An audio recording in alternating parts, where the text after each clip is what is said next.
Lors de la lecture du testament familial, mon oncle a dit « Tu n'étais qu'un cas de charité pour lui. Mon cousin Harry. Il te supportait uniquement par pitié. » Je suis restée silencieuse. Puis l'avocat a levé une clé USB et a dit « Il a laissé un dernier message, mais seulement pour elle. » Quand il l'a lancé, tout le monde s'est figé. Avant de commencer l'histoire, n'oubliez pas de laisser un like et de vous abonner à la chaîne pour voir plus d'histoires comme celle-ci. Lors de la lecture du testament de mon grand-père, mon oncle s'est penché vers moi, a baissé la voix et a dit « Tu n'étais que son œuvre de charité. » Je l'ai ressenti comme une gifle. Pas forte, pas publique, mais assez vive pour trancher quelque chose en moi dont j'ignorais la fragilité persistante. Ma cousine Tessa, assise à seulement 2 sièges de moi dans une robe de soie trop éclatante pour un enterrement, a ri sans lever les yeux de son téléphone. « Il ne te tolérait que par pitié », a-t-elle dit, comme si c'était un fait sur lequel nous étions tous d'accord depuis des années. Je n'ai rien dit. Je n'ai pas bronché. C'était la règle dans cette famille, le silence est une armure, et parler, c'est s'exposer à se faire éviscérer. Je l'avais appris très tôt. Nous étions rassemblés autour de l'immense table de la salle à manger dans la demeure de mon grand-père, en chêne massif, plus longue que nécessaire, entourée de vieux portraits de famille qui ressemblaient davantage à des peintures à l'huile d'inconnu. La pièce sentait le produit à polir au citron et l'attention. Mon oncle Calvin trônait en bout de table, comme s'il en était déjà le propriétaire. Tessa était avachie à côté de lui, l'air ennuyé, manucuré, certaine qu'elle allait hériter de quelque chose d'important. Et puis il y avait moi, Sarée. Discrète, ordinaire, décalée dans cette famille de gens bruyants, impitoyables et brillants. Je portais une simple robe noire, sans marque de créateur, sans deuil fin, juste moi, agrippé au bord de ma chaise comme si j'allais tomber si je lâchais prise. J'étais venu parce que je pensais que c'était mon devoir, pas parce que j'attendais quoi que ce soit.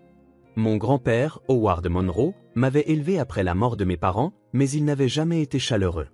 Il était structuré, efficace. Il m'a offert un toit, de la nourriture et l'accès à ses tuteurs privés, mais jamais d'affection, jamais dit qu'il m'aimait. Et pourtant, une petite partie stupide de moi espérait qu'il y avait une raison pour laquelle il m'avait accueilli, quelque chose de plus que le simple devoir. L'avocat s'éclaircit la gorge. Il s'appelait Maître Blanchard. Costume impeccable, voix calme, attitude pragmatique.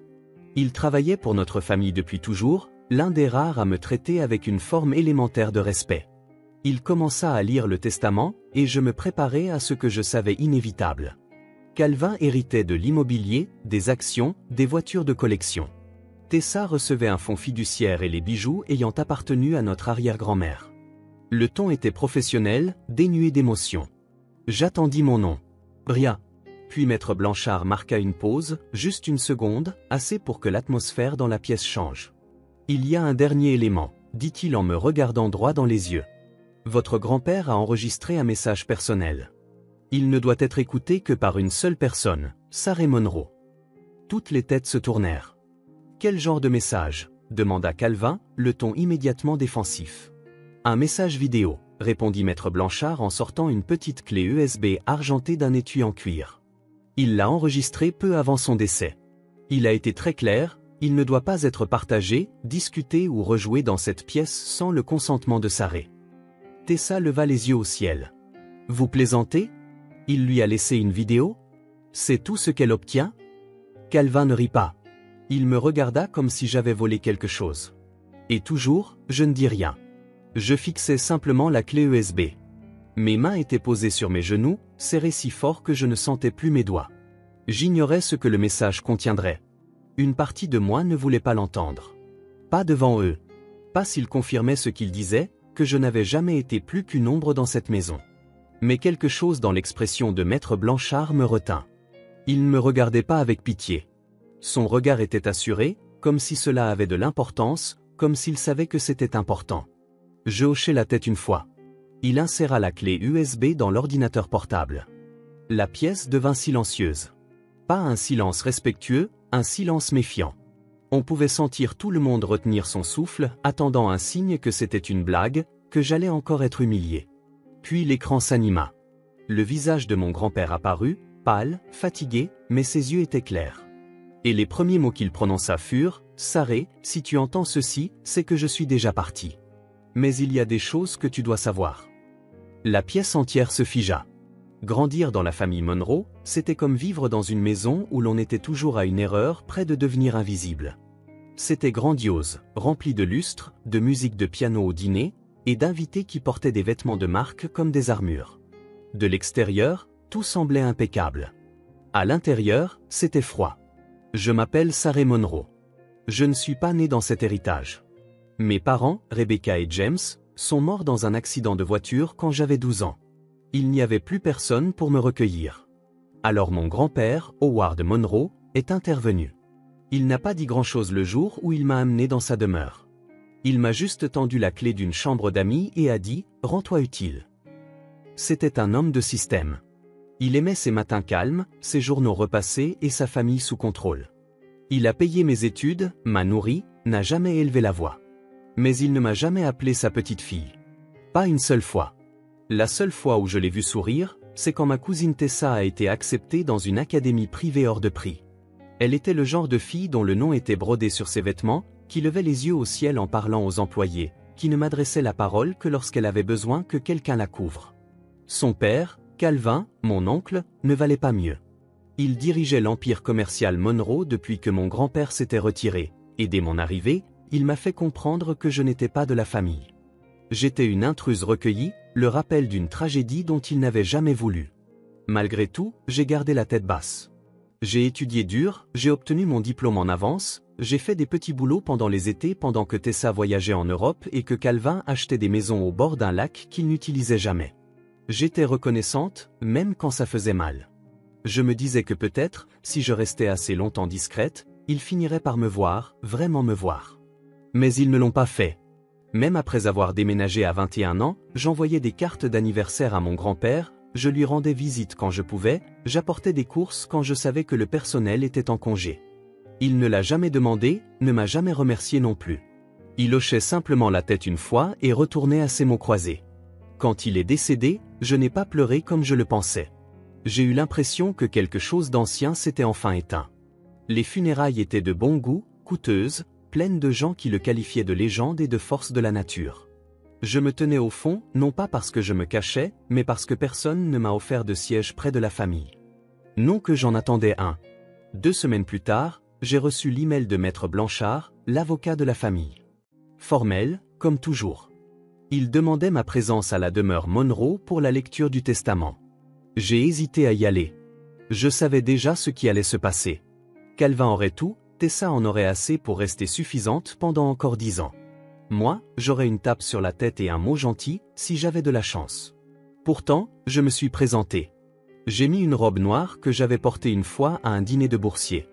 Je me suis maquillé comme une armure, j'ai attaché mes cheveux en arrière. Sans fioriture, sans place pour l'espoir. Quand je suis entré dans la demeure, tout semblait identique. Même parquet sombre, même odeur de cuivre poli et de fleurs fanées. Les tableaux au mur observaient, comme s'ils attendaient que quelqu'un les déçoive. Maître Blanchard m'a accueilli à la porte. Il était poli, son visage impénétrable. Calvin était assis au bout de la table, sa Rolex accrochant la lumière alors qu'il tapotait le bois avec impatience. Tessa faisait défiler son téléphone comme si tout cet événement était une perte de temps. Personne n'a levé les yeux quand je suis entré. Personne ne m'a salué.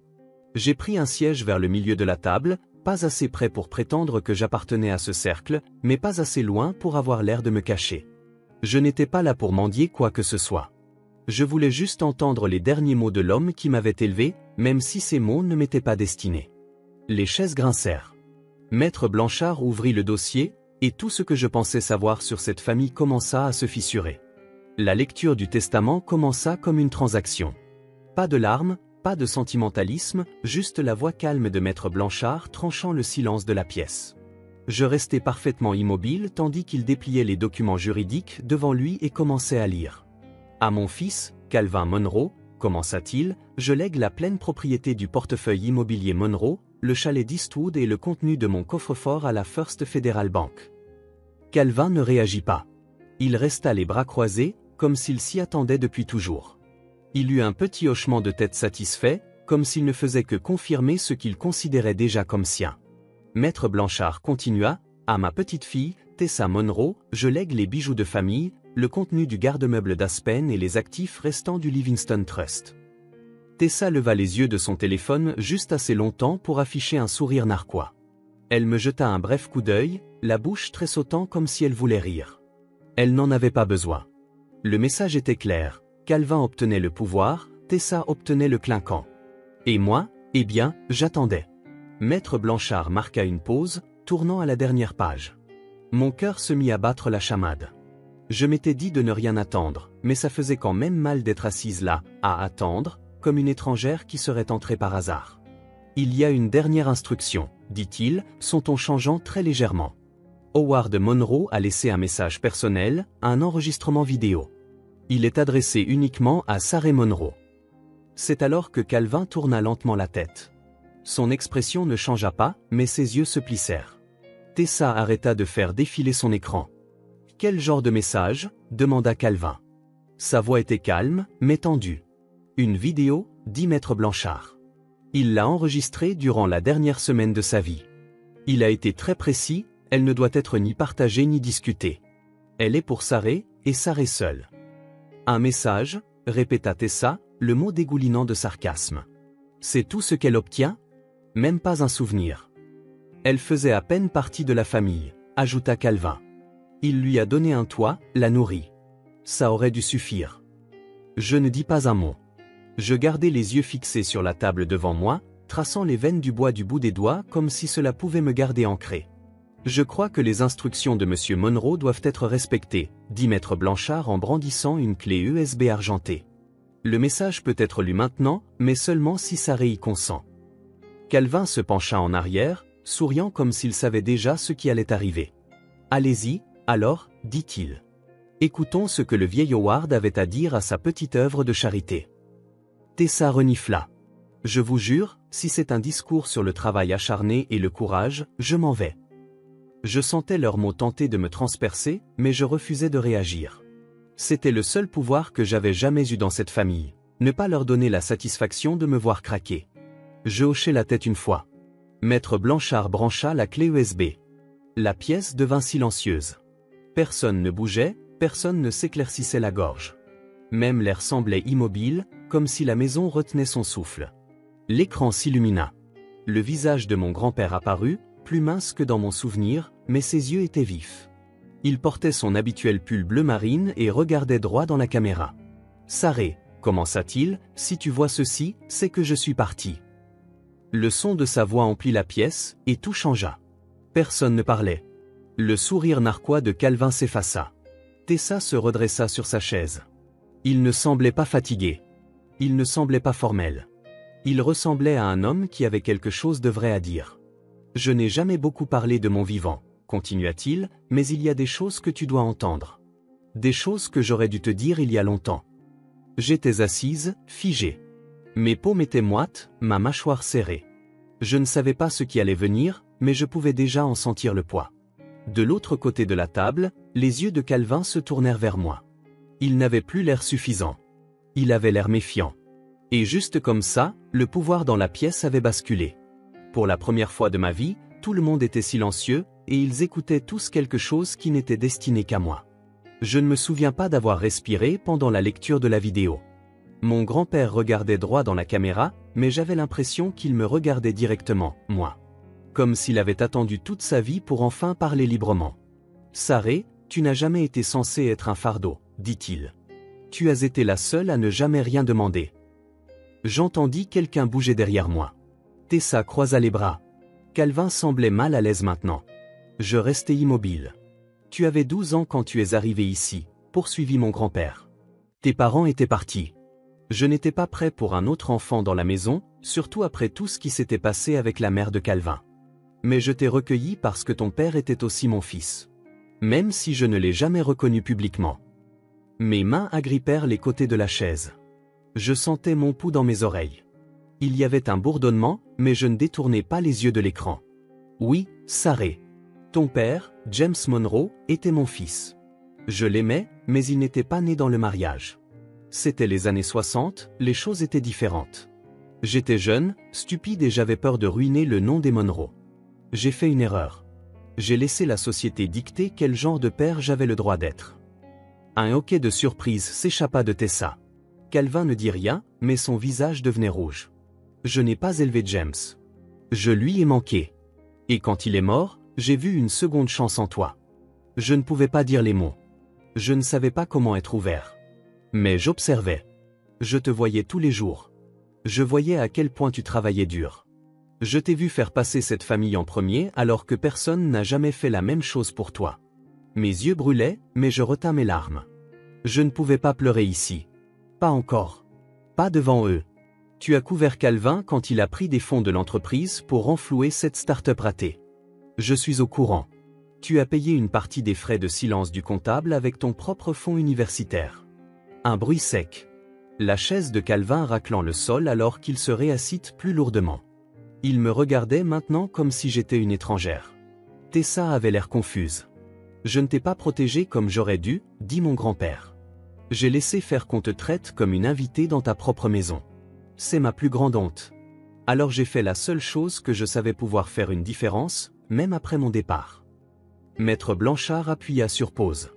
Je clignai des yeux, confuse. Il y a plus, dit-il en se levant lentement. Mais avant de continuer, je dois déclarer quelque chose pour le procès-verbal. Il plongea la main dans sa mallette et en sortit un mince dossier noir. Il y a plusieurs années, M. Monroe a entamé une procédure d'adoption légale. Elle a été finalisée. Sarah Monroe, selon la loi, sa fille. Elle est son unique héritière directe. Calvin se leva. C'est une blague, dit-il, la voix montant. Il était sénile. Ce n'est pas vrai. Cela n'a jamais été mentionné. Maître Blanchard ne broncha pas. Il l'a déposé lui-même. Il y a des signatures notariées. C'est exécutoire. Tessa me fixait comme si elle essayait de retraiter chaque conversation que nous avions jamais eue. Calvin se pencha en avant, agrippant le bord de la table. « Tu étais au courant de ça » exigea-t-il. « Non, dis-je, ma voix stable. Je ne l'étais pas. Et c'était la vérité. Je n'ai jamais rien su de tout cela. Je n'avais jamais imaginé qu'il entreprendrait des démarches légales pour me reconnaître comme sienne. Je pensais juste être quelqu'un qu'il gardait par culpabilité. Mais maintenant, toute la fondation de mon identité vacillait sous mes pieds. Maître Blanchard poursuivit, en tant qu'héritière légale, Sarah détient désormais le contrôle majoritaire de Monroe Enterprises. La résidence principale du domaine et les droits de vote de l'entreprise lui sont transférés, conformément au dernier testament d'Howard Monroe. L'air semblait lourd. Tous les yeux dans la pièce étaient braqués sur moi.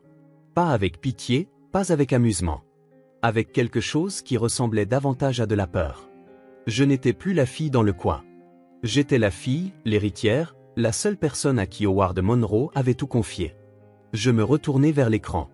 Le visage de mon grand-père restait immobile, figé en pleine réflexion avant le dernier segment. Je hochai la tête. Continuez à jouer. Parce que maintenant, j'avais besoin de tout entendre. Maître Blanchard appuya de nouveau sur lecture, et la voix de mon grand-père revint. Son ton était assuré, mais il y avait quelque chose de différent maintenant, quelque chose de plus lourd. Il ne laissait pas seulement des instructions derrière lui, il disait la vérité, pour la première fois. J'ai bâti Monroe Enterprises avec un seul objectif en tête, l'héritage. Je pensais que cela signifiait la richesse, les propriétés, le nom Monroe sur les bâtiments. J'avais tort. Il marqua une pause pour respirer, non par faiblesse, mais par délibération. L'héritage, ce ne sont pas les choses que nous laissons derrière nous. Ce sont les personnes que nous façonnons. Et celles que nous choisissons quand le monde dit non. Sarah, tu n'as jamais été juste quelqu'un que j'ai recueilli. Tu étais ma seconde chance. J'ai manqué à ton père. Je ne méritais pas le droit d'élever son enfant. Mais tu m'as donné cette chance quand même. Calvin s'était enfoncé dans sa chaise, la mâchoire serrée, les yeux sombres. Il n'était plus en colère. Il se désagrégeait. Tessa fixait l'écran comme si elle regardait un étranger parler à la place de son grand-père. Tu as été la seule dans cette famille à ne jamais me mentir, continua mon grand-père. Tu n'as jamais utilisé mon nom pour avancer. Tu ne m'as jamais demandé de faveur ni essayé de manipuler mes décisions. Tu as gagné tout ce que tu as. Et je me suis assuré que personne ne pourrait te l'enlever. Ma gorge se serra. Chaque souvenir revenait par vagues, étudier seul la nuit pendant que Tessa faisait la fête, sauter des repas pour économiser de l'argent quand j'avais trop honte pour demander de l'aide, réparer moi-même l'évier qui fuyait parce que le personnel ne s'en souciait pas. Je pensais que personne ne remarquait. Mais lui, si. Je sais que cela va les mettre en colère, dit-il simplement. Qu'il en soit ainsi. Ils ont eu mon attention toute leur vie. Toi, tu avais mon respect. C'est pourquoi je t'ai laissé les parts majoritaires de Monroe Enterprises. Toutes les décisions exécutives nécessitent désormais ton approbation. Tu n'as plus besoin de jouer selon leurs règles. Voilà. Les mots restèrent suspendus dans l'air, indéniables. Calvin bougea sur son siège, comme si la pièce était soudainement devenue trop petite. Son empire, ses salles de conseil, ses réunions, tout m'appartenait maintenant. Tessa semblait perdue, l'arrogance disparut de son visage. Mon grand-père se pencha légèrement en avant sur l'écran, sa voix plus basse, plus personnelle. Ne perds pas de temps à leur prouver quoi que ce soit. Tu l'as déjà fait. Avance. Prends ce qui t'appartient.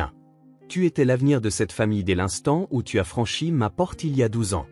J'étais juste trop fier pour le dire. Il baissa les yeux un instant, puis les releva, sa voix s'adoucissant. S'il y a une chose dont je veux que tu te souviennes, c'est ceci, tu n'as jamais été un fardeau. Tu as été ma rédemption. L'écran devint noir. Personne ne bougea. Pas un murmure, pas une respiration. Je regardais la table devant moi, puis Calvin de l'autre côté. Son visage s'était durci en une expression illisible. Il ressemblait à un homme qui venait de voir tout ce qu'il avait construit passer aux mains de quelqu'un qu'il n'avait jamais considéré comme digne. Maître Blanchard s'éclaircit doucement la gorge. Ceci conclut le contenu de la déclaration finale de M. Monroe. Calvin se leva lentement, mais sa voix portait. Nous allons contester cela. Vous êtes libre de le faire, répondit Maître Blanchard. Mais je vous suggère de lire les statuts de l'entreprise que votre père a révisés au printemps dernier. Il a nommé Sarré comme PDG successeur par écrit. C'est déjà déposé auprès du conseil d'administration. La transition a commencé. Tessa le regarda, puis me regarda. Sa voix était basse, incertaine. Tu étais au courant? Non, dis-je. Je ne l'étais pas. Et je le pensais. Je n'avais aucun plan, aucune manigance, aucune ambition secrète. Tout ce que j'avais toujours voulu, c'était sentir que j'avais ma place. Maintenant, sans prévenir, je détenais les clés de tout ce qu'ils pensaient leur revenir. Je me levai. Je me sentais tremblante, non pas de peur, mais sous le poids d'être enfin vue. Je n'ai pas parlé par dépit. J'ai parlé parce qu'il était temps. Vous avez été très clair sur le fait que je ne comptais pas, dis-je en les regardant tour à tour. Maintenant, vous allez devoir trouver comment vivre avec le fait que si, je compte. Puis je suis sorti de la pièce. Non pas parce que j'avais quelque chose à prouver, mais parce que, pour la première fois de ma vie, je n'avais pas besoin de rester et d'écouter. Je ne suis pas retourné dans la maison après ce jour-là. J'ai quitté la demeure et j'ai marché jusqu'à ma voiture sans regarder en arrière. L'air extérieur était vif, du genre qui fait mal aux poumons d'une bonne manière. Je me suis assise derrière le volant, j'ai fermé les yeux et j'ai respiré. Pour la première fois depuis ce qui semblait être des années. Ce n'était pas à propos de l'entreprise. Ce n'était même pas à propos de l'argent. Ce qui m'a secoué, c'est de l'entendre le dire. Il m'avait vu. Mon grand-père, qui n'avait jamais dit une fois qu'il m'aimait, m'avait laissé la vérité. Dans cette pièce pleine de gens qui passaient leur vie à mesurer la valeur, le pouvoir et l'héritage. J'avais enfin quelque chose de réel. J'avais un nom qui signifiait quelque chose, non pas parce que c'était Monroe, mais parce qu'il m'avait choisi. Au cours des semaines suivantes, tout changea. Maître Blanchard s'occupa de la logistique. Il était efficace et direct, prenant souvent des nouvelles mais sans jamais être envahissant. Le conseil d'administration de l'entreprise organisa une session d'urgence pour confirmer la transition. Calvin n'y assista pas. Il envoya son avocat à la place, qui livra une pile de documents tentant de geler le transfert de contrôle. Cela échoua. Howard Monroe avait été méticuleux. Tessa publia un message vague sur les réseaux sociaux à propos de trahison et de politique familiale. Je n'ai pas répondu. Je n'en avais pas besoin. Elle appela une fois, laissa un message vocal qui commençait par une fausse gentillesse et se terminait par un ressentiment amer. Je l'ai effacé. J'ai déménagé dans un appartement plus petit, plus près du bureau. Non pas parce que je devais le faire, mais parce que je voulais un espace qui soit mien. Pas de portraits sculptés, pas de tapis anciens. Juste des lignes épurées, une lumière ouverte et le son de ma propre voix quand je parlais à voix haute. Le premier jour où je suis entré chez Monroe Enterprises en tant qu'actionnaire majoritaire officiel, la réceptionniste leva les yeux vers moi comme si elle attendait quelqu'un d'autre. J'ai donné mon nom et j'ai vu ses yeux s'écarquiller légèrement avant qu'elle ne se lève pour m'ouvrir. Le bureau était plein de gens qui ne connaissaient mon nom que de loin. Je pouvais sentir la curiosité, le doute, les calculs silencieux. Mais j'ai continué à marcher. Je me suis souvenu de ce qu'il avait dit, ne perds pas de temps à leur prouver quoi que ce soit. Je n'étais pas là pour impressionner qui que ce soit. J'étais là pour diriger. En privé, je portais encore des questions. Pourquoi ne me l'avait-il pas dit plus tôt? Pourquoi ne m'avait-il pas traité différemment de son vivant? Pourquoi a-t-il fallu la mort pour être enfin reconnu? Je n'ai pas toutes les réponses. Je ne les aurai probablement jamais. Mais j'apprends à vivre avec ça. Un mois après la lecture du testament, j'ai visité sa tombe. Je n'ai pas apporté de fleurs, juste une lettre que j'avais écrite la veille. Elle n'était pas pleine de pardon ni d'amertume. Elle était honnête. Je l'ai remercié d'avoir enfin dit la vérité. Je lui ai dit que je prendrais soin de ce qu'il avait laissé derrière lui. Pas pour son héritage, mais parce que je savais comment reconstruire les choses brisées. Je l'avais toujours su. J'ai laissé la lettre au pied de la pierre tombale et je suis resté là jusqu'à ce que le vent se lève. Puis j'ai tourné les talons et je suis parti. Parfois, j'entends encore leur voix, les moqueries de Calvin, le rire de Tessa, l'écho d'un millier de petits dédains qui s'étaient accumulés au fil des ans. Mais ils ne piquent plus de la même manière. Je ne bronche pas. Je ne me recroqueville pas. J'ai construit ma propre voix maintenant. Je l'utilise dans les réunions, les salles de conseil, dans les endroits où les gens détournaient autrefois le regard. Je ne suis plus la fille silencieuse dans le coin. Je suis la fille d'Howard Monroe. Pas seulement de nom, mais de droit. Et plus que cela, je suis sarré. Pleinement, sans excuse. La leçon de tout cela est simple. Parfois, les personnes qui vous blessent le plus sont celles qui ne vous ont jamais vraiment vu. Mais quand quelqu'un le fait enfin, quand quelqu'un choisit de vous laisser la vérité au lieu de simples choses, cela change tout. Cela n'efface pas la douleur, ne répare pas le passé. Mais cela vous donne le pouvoir d'écrire vous-même la suite. Et j'ai l'intention de bien l'écrire. Merci d'avoir écouté mon histoire. Si elle vous a parlé, si vous vous êtes déjà senti ignoré, sous-estimé ou comme si vous n'aviez pas votre place, j'espère que cela vous a rappelé que votre valeur n'est pas définie par ce que les autres vous donnent. Elle est définie par ce à quoi vous survivez et par qui vous devenez après. Si cette histoire vous a ému, merci d'aimer la vidéo, de la partager avec quelqu'un qui a besoin de l'entendre, et de laisser un commentaire pour me dire ce que vous en pensez ou raconter votre propre histoire. Je lis chacun d'entre eux et j'adorerais avoir de vos nouvelles. Et si vous voulez plus d'histoires vraies qui explorent en profondeur la famille, la vérité et la résilience, abonnez-vous à la chaîne et activez les notifications pour ne jamais manquer une vidéo. Merci d'être là. On se voit dans la prochaine.